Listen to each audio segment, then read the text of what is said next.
In the quiet aftermath of her heartbreak, Amora began to see people differently. Pain stripped away illusion. The brightness that once surrounded her life faded, revealing a clearer picture of those who stood beside her. Some had drawn close during her happiest moments, celebrating her love story as though it were their own. But when it unraveled, so did they. The calls that once filled her evenings grew infrequent. Messages went unanswered. Excuses multiplied. A few friends disappeared entirely. Their absence stung, not because she demanded constant attention, but because she recognized the condition beneath their loyalty. They had embraced her joy, yet retreated from her sorrow. It was a painful realization. Certain friendships, she now understood, had been sustained by convenience and shared excitement rather than depth. When the excitement ended, so did the connection. Their silence added another layer to her grief, though it lacked the sharp cruelty of Dave's betrayal. Yet not everyone left. Nkechi, her childhood friend, appeared at her door almost every evening. Sometimes they spoke, sometimes they sat in silence. "You don't have to explain anything,"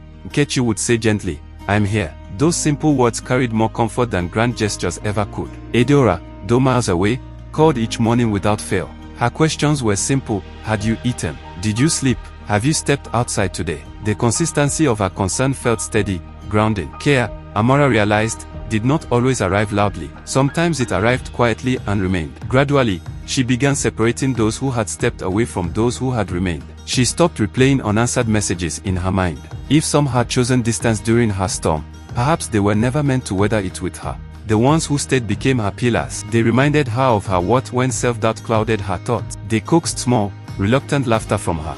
They held space for her grief without demanding that she rush her healing. Through them, she discovered that love did not belong solely to romance. Friendship, too, could restore what heartbreak had damaged. One evening, as she sat with Nkechi and Eudora, tea warm between their hands, the sun lowering quietly beyond the horizon, Amora felt something unfamiliar stirring within her. Gratitude. She had lost much, but not everything. The hope was fragile, almost hesitant. Yet it existed. And for the first time in weeks, that was enough to help her move forward.